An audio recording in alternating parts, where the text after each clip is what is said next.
Hello, it's Monique Guild, intuitive business futurist. If you are new to my channel, welcome. I wanted to, we're going to talk about what is the biggest problem that if you could resolve it right now, what is the biggest problem that you're facing at the moment? And I want to talk a little bit about how to find some sort of solution or resolution. What it is that I do is I work with companies and people all over the world, and I figure out the unfigure-outable. Often people have called me the fixer. I fix situations or figure out situations that people haven't been able to figure out. And I just recently sent out this email with that title. What is the biggest problem that's most pressing right now that if you could figure it out? What is it? Which one is it? And I also ask questions like, what have you done to figure it out? How much money have you spent? How much time have you spent?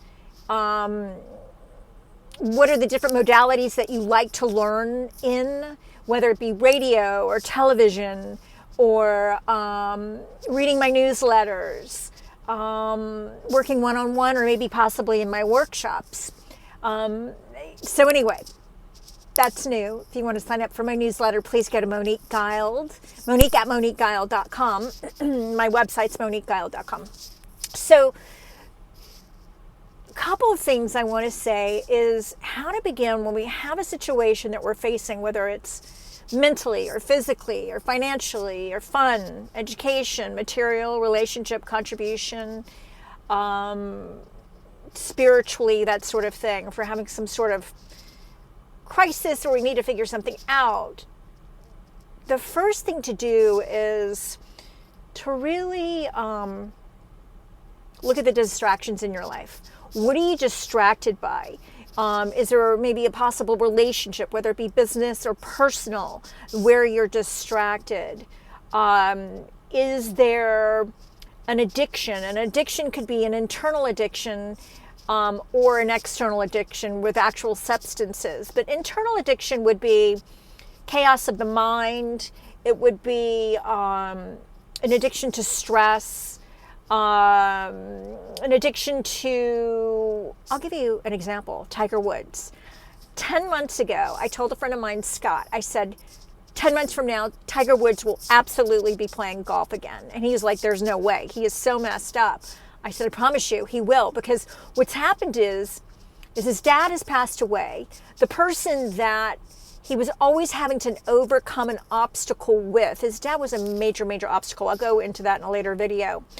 But he was always having to rise up to his dad's expectations, and he was a major obstacle in his entire life, which propelled him forward into becoming who he became and became very successful. But when his dad died, he needed some sort of outer force to take the place of his dad, so to speak, neurologically and chemically. And he's done it over the period of his life, whether it's what happened with he and his wife, or just all the things, all the chaos that he's created in his life. And so this was just an outer manifestation, his accident.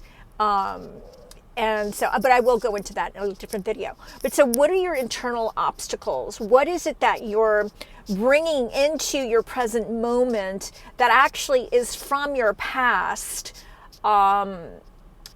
If you come from a chaotic environment, or if you come from an environment where there's a lot of addictions or anger, our bodies get used to that chemical flow as a result of that environment. And as we get older, our bodies want more and more of that, those chemicals that flowed. So have a look at that.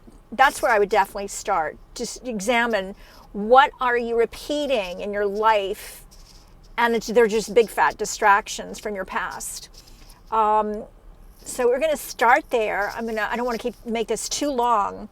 And then, so identify that, and then identify where is it that you have not expanded in your own life that you swore you would and you haven't done it. Where do you need to expand? Or do you have a fear of expansion or the unknown? Have a look at that.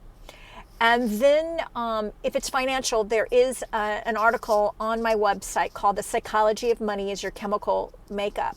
I would definitely highly suggest that you have a look at that and read that. I think there may be a few things you might learn there. But to get into a practical solution for a moment, I journal every morning. I meditate, for sure. And I'm always getting into alignment and just feeling out and hearing my inside self. And I always say, God, just give me my marching orders for the day. And I listen, I pay attention. And I know that when I don't do that, and I'm just run on my own self-will, I just am not as crisp and as clear and as sharp. So let's just start there. And let me know how you do. Leave comments below. And welcome to my YouTube channel. And I'm going to be posting more, and I want to help you move forward and really begin to hear how your intuition's guiding you. What are the blocks that prevent you from learning how you're being guided? Blocks like grief, resentment, negative thinking. And I'm going to teach you how to identify and trust your own intuition too. Thank you for joining me, and let me know how you do here with this homework that I've just given you. Okay, have a great rest of the day.